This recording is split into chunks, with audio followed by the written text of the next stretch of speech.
Γεια, Ευτύχης εδώ! Πριν από λίγο καιρό μας ήρθε μια πρόσκληση. Ήταν για ένα ταξίδι στο Καζακστάν. Λοιπόν, πήγα και γύρισα. Και δεν περίμενα με τίποτα ότι αυτή η χώρα θα με ενθουσιάσει τόσο πολύ. Και είμαι σίγουρος ότι θα ενθουσιάσει και εσάς. Αυτό το βίντεο το έφτιαξα για να πάρετε μια πρώτη γεύση. Για να σας δείξω έναν από τους πιο ξεχωριστούς ταξιδιωτικούς προορισμούς που έχω επισκεφθεί ποτέ. Αυτό λοιπόν είναι το Καζακστάν.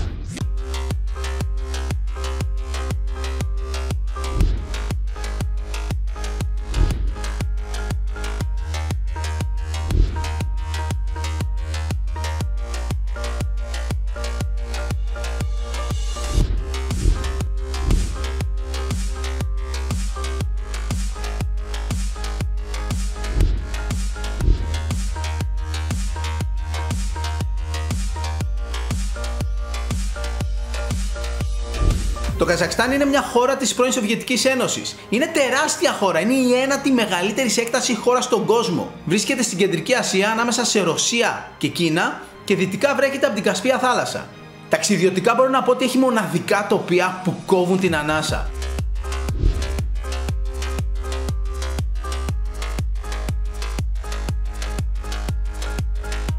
Ήδη μοιράστηκα πολλά από αυτά τα τοπία μαζί σας στο Instagram και μου γράψατε ότι δεν περιμένατε αυτή η χώρα να έχει τόσο μεγάλη ποικιλομορφία και τόσες πολλές ομορφιές. Έχει μια μοντέρνα πρωτεύουσα που άνετα θα μπορούσε να κερδίσει το βραβείο της πιο εντυπωσιακής πόλης στον κόσμο. Έχει ιδιαίτερη κουζίνα με τις δικές της ενδιαφέρουσες γεύσεις, έχει φιλικό και φιλόξενο κόσμο με τη δική του ταυτότητα και θα μπορούσα να πω ότι έχει πλούσιο ταξιδιωτικό ενδιαφέρον με πολλές επιλογές για κάθε ταξιδιώτη. Είναι μια χώρα που χαίρομαι να λέω ότι επισκέφθηκα και είναι μια χώρα στην οποία άνετα θα πήγαινα ξανά στο μέλλον. Σταματήσαμε να δούμε τις καμήλες. Ας τα πάρουμε όμως τα πράγματα από την αρχή. Το ταξίδι ξεκίνησε από τη Θεσσαλονίκη. Μπήκα στο αεροπλάνο και με ενδιάμεσο σταθμό πήγα στο Αλμάτι, τη μεγαλύτερη πόλη της χώρας. Δεν είναι η πρωτεύουσα είναι η Αστάνα, η Νούρ Σουλτάν όπως μετονομάστηκε πριν από λίγο καιρό. Το Αλμάτι όμως ήταν η πρωτεύουσα μέχρι το 1997 και είναι η μεγαλύτερη πόλη της χώρας με 2 εκατομμύρια κατοίκους. Είναι μια πόλη ζωντανή και ενδιαφέρουσα. Έχει κάποια ιδιαίτερα ιστορικά μνημεία και μια από τις πιο όμορφες εκκλησίες που έχω επισκεφθεί ποτέ. Δεν μοιάζει λίγο με τούρτα? Αυτός είναι ο Ναός της Αναστάσεως, το πιο παλιό κτίριο της πόλης. Το 1911 που έγινε ένας καταστροφικός σεισμός στο Αλμάτι, αυτή η εκκλησία ήταν το μόνο κτίριο της πόλης που έμεινε όρθιο. Σήμερα λειτουργεί σαν ναός, αλλά μπορείς σαν ταξιδιώτης να την επισκεφθείς και να τη θαυμάσεις και εξωτερικά, αλλά και εσωτερικά. Δεν είναι ωραίος μόνο εξωτερικά ο ναός, και μέσα είναι πανέμορφος.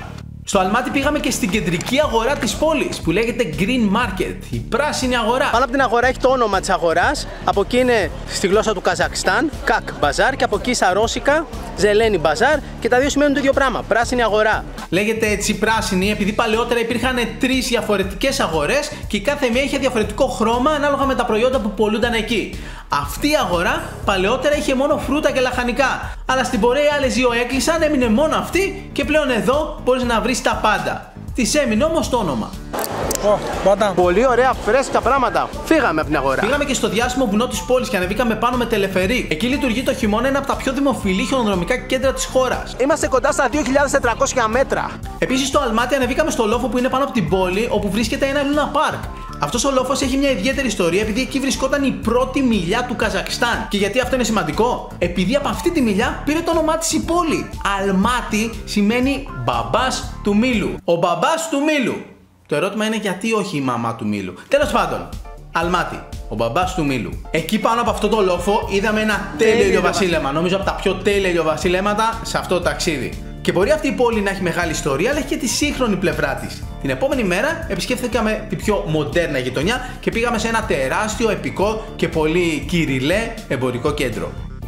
Η εξερεύνηση στο Καζακστάν συνεχίστηκε εκτός πόλης. Ξεκινήσαμε ένα επικό road trip 1.200 χιλιόμετρων στην περιοχή του Αλμάτι για να δούμε κάποια από τα πιο εντυπωσιακά φυσικά αξιοθέατα, όχι της ευρύτερης αυτής περιοχής, αλλά ολόκληρης της χώρας. Αυτό είναι το Φαράγγι Τσαρίν, που μοιάζει πάρα πολύ με το Grand Canyon της Αμερικής. Βασικά το αποκαλούν μικρό Grand Canyon.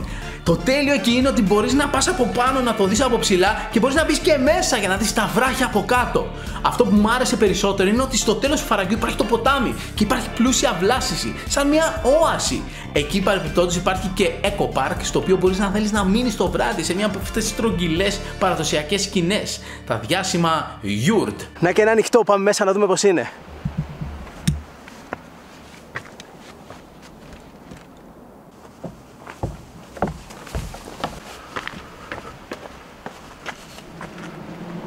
Αυτό που μου άρεσε εκεί πέρα είναι αυτή η αντίθεση χρωμάτων. Το κόκκινο από τα βράχια με το πράσινο από τα φυτά και το ποτάμι. Πω! Φανταστική εικόνα. Νομίζω ήταν η πιο ωραία εικόνα και οι πιο τέλειες φωτογραφίες που έβγαλα σε αυτό το ταξίδι. Η λίμνη Κάντι είχε μέσα δέντρα. Δημιουργήθηκε το 1911 όταν αυτός ο μεγάλος σεισμός που ανέφερα πιο πριν έριξε κάποια βράχια και δημιούργησε ένα φυσικό φράγμα. Μπήκε το νερό μέσα, μαζεύτηκε και βούλιαξε το δάσος. Αυτά τα δέντρα είναι ακόμα εκεί και είναι η εικόνα μαγική. Αυτό που μου άρεσε αυτή τη λίμνη ήταν οι αντανακλάσεις. Φαινόντουσαν μέσα στο νερό τα δέντρα αλλά και τα σύννεφα αν κοιτούσες τη λίμνη από ψηλά. Ένα ιδιαίτερο στοιχείο σχετικά με αυτή τη λίμνη την Κάντι ήταν το πώς φτάσαμε εκεί. Μπήκαμε σε κάτι παραδοσιακά σοβιετικά βανάκια άλλης εποχής. Η εμπειρία μοναδική και της διαδρομής αλλά και όταν φτάσαμε εκεί. Επίσης πήγαμε σε μια άλλη λίμνη σε υψόμετρο 2.000 μέτρων. Εκεί δίπλα μείναμε σε έναν ξενώνα μέσα στη μέση του πουθενά, χωρίς wifi, χωρίς ίντερνετ, χωρίς τίποτα. Και κάναμε και πεζοπορία αλλά και βαρκάδα στη λίμνη. Αυτή η λίμνη σε έκανε να νιώθεις σαν να είσαι στην Ελβετία ή τον Καναδά. Επίσης πήγαμε σε έναν επικό αμόλοφο 150 μέτρων. Ανέβαινες και ανέβαινες και ανέβαινες και μπορείς να περπατήσεις πάνω στην κορυφή του. Άμμος από εδώ, άμμος από εκεί και εσύ να περπατάς στη μέση.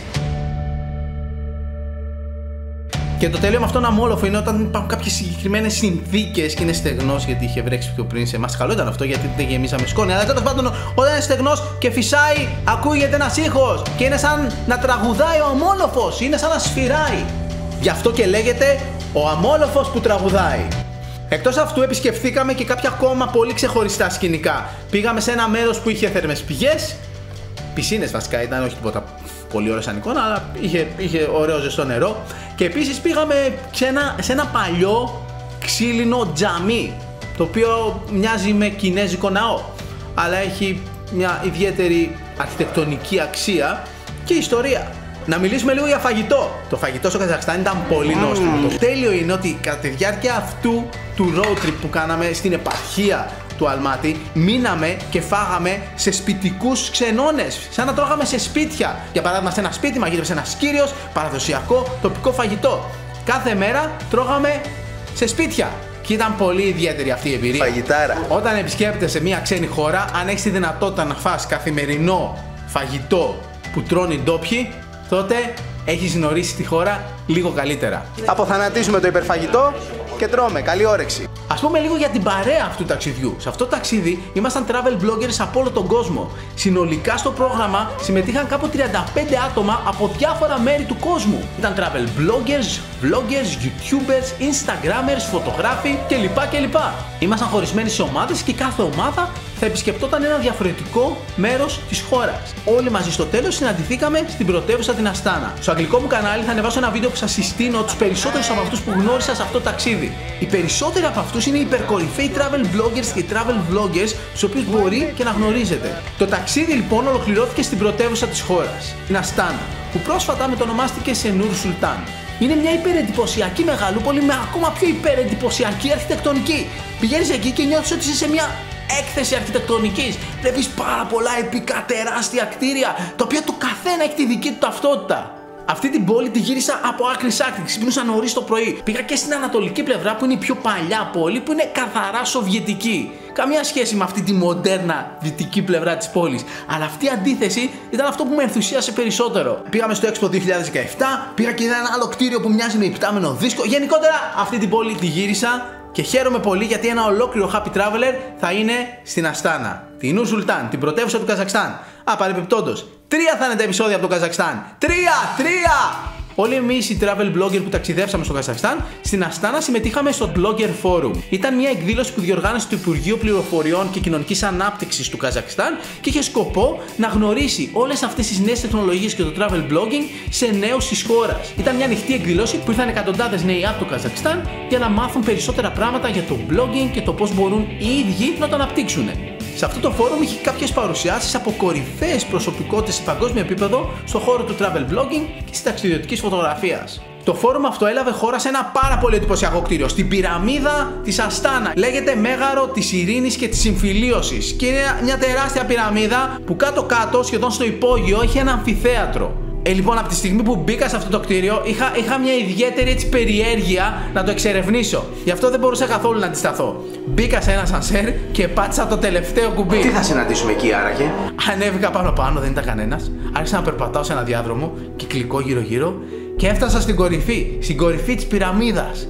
Εκεί είχε ένα κυκλικό τραπέζι και από αυτό το τραπέζι κοιτάς και βλέπεις κάτω τρύπα, κενό. Στο μεταξύ, στη μέση της πυραμίδας έχει ένα άλλο τεράστιο χώρο που είναι πυραμίδα. Μπαίνεις μέσα. Τώρα είμαστε στη μέση της πυραμίδας. Χάσιμο αυτό το κτίριο. Τι να πει κανείς. Ξέρω. Κάποιοι θα πούν για συμβολισμούς και τέτοια πράγματα. Τέλος πάντων, δείτε το μόνο και μόνο αρχιτεκτονικά. Είναι υπερ εντυπωσιακό. Για τώρα θα ολοκληρώσω λέγοντας ότι ενθουσιάστηκα πάρα πολύ από αυτό το ταξίδι. Λάτρεψα αυτή τη χώρα. Νομίζω ότι θα λατρέψετε πάρα πολύ τα επεισόδια Happy Traveler που έρχονται. Ελπίζω να σας άρεσε αυτή η πρώτη γεύση που πήρατε με αυτό το βίντεο.